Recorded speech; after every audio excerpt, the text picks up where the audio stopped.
तसव्वुर करें, एक serial killer कोई अजनबी नहीं जो किसी अंधेरी गली में छुपा हो, बल्कि एक ऐसा शख्स है जिस पर आप अपनी जान से ज्यादा एतबार करते हैं, आपका अपना डॉक्टर।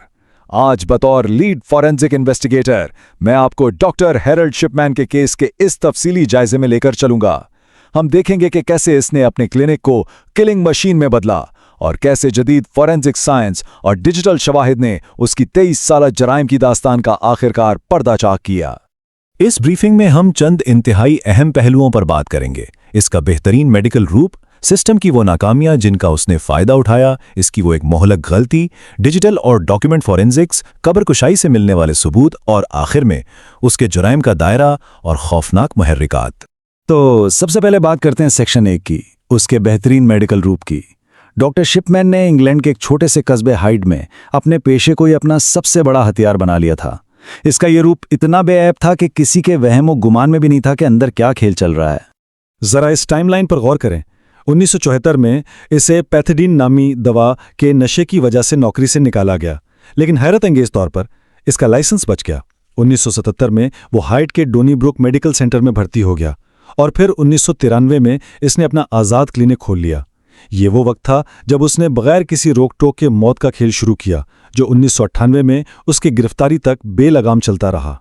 उसका तरीक़ा वारदात बहुत मखसूस था। उसका हथियार कोई खंजर या बंदूक नहीं थी, बल्कि डायामॉर्फिन नामी दवा थी। ये दरअसल एक इंतहाई ताकतवर मेडिकल हेरोइन है जो आम तौर पर कैंसर जैसे शदीद दर्द के मरीजों को दी जाती थी। लेकिन शिपमैन हमदर्दाना तिब्बी देखभाल की आड़ में इसी दवा का ओवरडोज देकर मरीजों को हमेशा की नींद सुला देता था। उसने बहुत ही शातिराना तरीके से कमजोरी का फायदा उठाया। उसने जानबूझकर उन तन्हा और बुजुर्ग मरीजों को निशाना बनाया जिन्हें सहारे की जरूरत थी। वो इनके घरों में जरूरत से ज्यादा चक्कर लगाता, उनकी हमदर्दियां समेटता। जरा सोचें, लोग उस पर इतना अंधा एतबार करते थे कि उसे अपने घरों की फालतू चाबियां तक दे रखी थीं, और वो इसी एतमाद का फायदा उठाकर बगैर किसी शोर शराबे के उन्हें जानलेवा खुराक दे देता था। अब सवाल यह है कि इतने सालों तक ऐसा कैसे होता रहा। सेक्शन 2 में हम उन्हीं सिस्टम की नाकामियों और उन सुरागों का जायजा लेंगे जो आंखों के सामने होने के बावजूद नजरअंदाज होते रहे।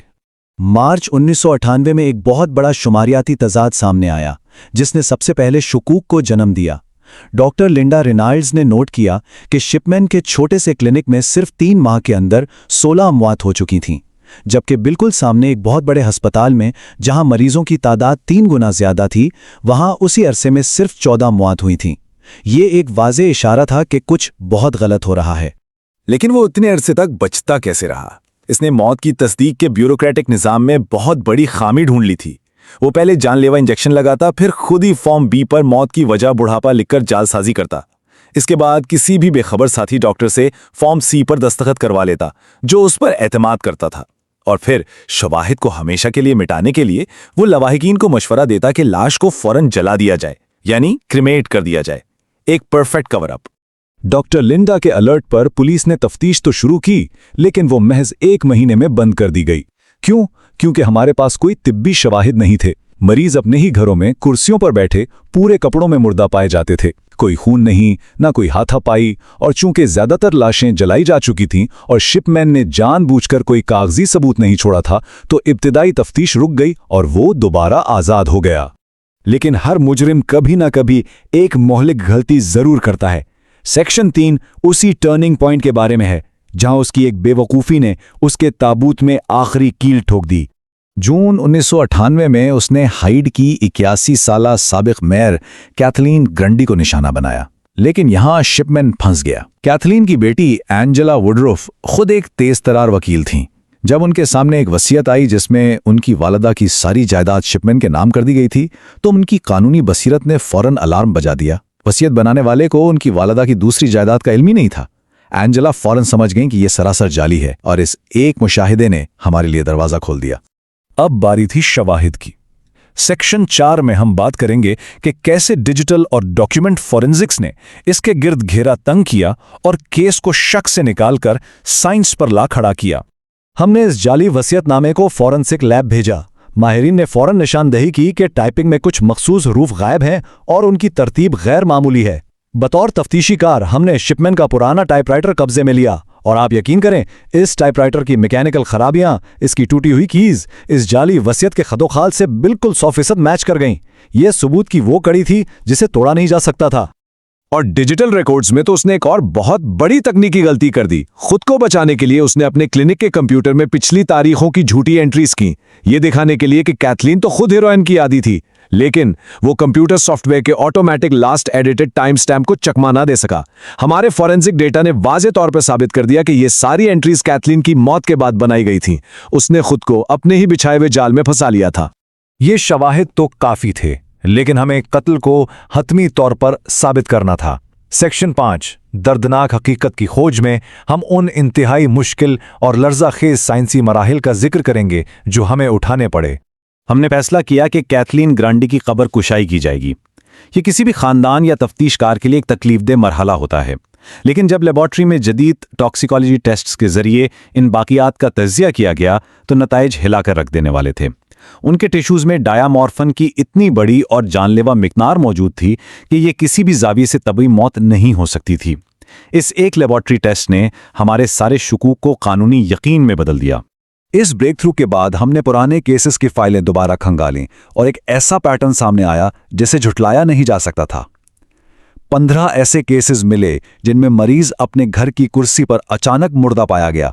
शिपमैन वो आखिरी शख्स था जो उनके पास मौजूद था। सबके सर्टिफिकेट्स पर मौत की वजह बुढ़ापा थी और उसने हमेशा लाश जलाने पर जोर दिया। जिन लाशों को जलाया नहीं गया था, हमने उन सब में डायामॉर्फिन की मौलिक खुराक की तस्दीक कर ली। ये पैटर्न इतना ठोस था कि इसी बुनियाद पर हमें अदालत से पहली 15 सजाएं मिल गईं। लेकिन तफ्तीश यहां खत्म नहीं होती। छठे और आखिरी हिस्से में हम उन जराइम के असल दायरे और उनके पीछे छुपे उन खौफनाक महरुकात का जायजा लेंगे जो इंसानी अक्ल को दंग कर देते हैं। तफ्तीश के दौरान जो सबसे ज्यादा परेशान कुन सवाल था वो ये कि आखिर क्यों? कुछ नफ्सियाती माहिरीन के नज़दीक ये खालिस साइकोपैथी थी, एक तरह का खुदा बनने का खप्त, जहां वो जिंदगी और मौत के फैसले अपने हाथ में लेना चाहता था। कुछ हद तक लालच भी था, जैसा कि हमने उस जाली वसीयत में देखा, लेकिन सबसे गहरा नफ्सियाती पहलू उसके बचपन का सदमा हो सकता है। उसने अपनी कैंसर में मुब्तला माँ को जिंदगी के आखिरी दिनों में दर्द कम करने के लिए मॉर्फिन लेते देखा था।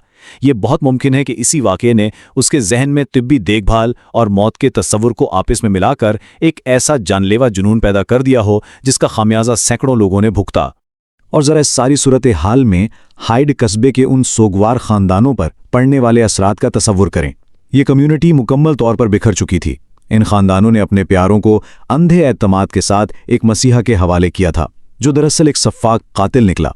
इस गहरे जज्बाती और नफ्सियाती धोखे की तकलीफ को अल्फाज में बयान करना नामुमकिन है। 218 ये कोई आम नंबर नहीं है। गिरफ्तारी के बाद होने वाली एक इंतहाई सख्त पब्लिक और फॉरेंसिक इंक्वायरी के नतीजे में ये सरकारी तौर पर तस्दीकशुदा तादाद सामने आई। 218 बेगुनाह जाने जो इसके हाथों गई। लेकिन सच तो यह है कि असल गिनती शायद इससे भी कहीं ज्यादा है। जेल में खुदकुशी करने से पहले डॉक्टर शिपमैन ने अपने एक सेलमेट के सामने इतराफ किया था कि उसके हाथों मरने वालों की असल तादाद 508 से भी ज्यादा हो सकती है। 508 ये एक ऐसा हिंसा है जो इंसानी सोच को सुन कर देता है। इस तफसीली जायजे के इख्तिताम पर हमारे सामने एक बहुत ही चुभता हुआ सवाल खड़ा होता है। अगर कोई शख्स महज एक सफ़ेद कोट पहनकर 23 सालों तक कानून, मेडिकल बोर्ड्स और पूरे मुआशरे की आंखों में इस तरह धूल झोंक सकता है, तो फिर आज हमारे वो तमाम जदीद इदारे और निज़ाम जो हमें तहफ़्फ़ुज़ देने का दावा करते हैं, क्या वो वाकई इतने महफूज हैं? क्या हम उन पर आंखें बंद करके एतमाद कर सकते हैं? ये एक ऐसा सवाल है जो यकीनन आपको एक तवील अरसे तक सोचने पर मजबूर कर देगा।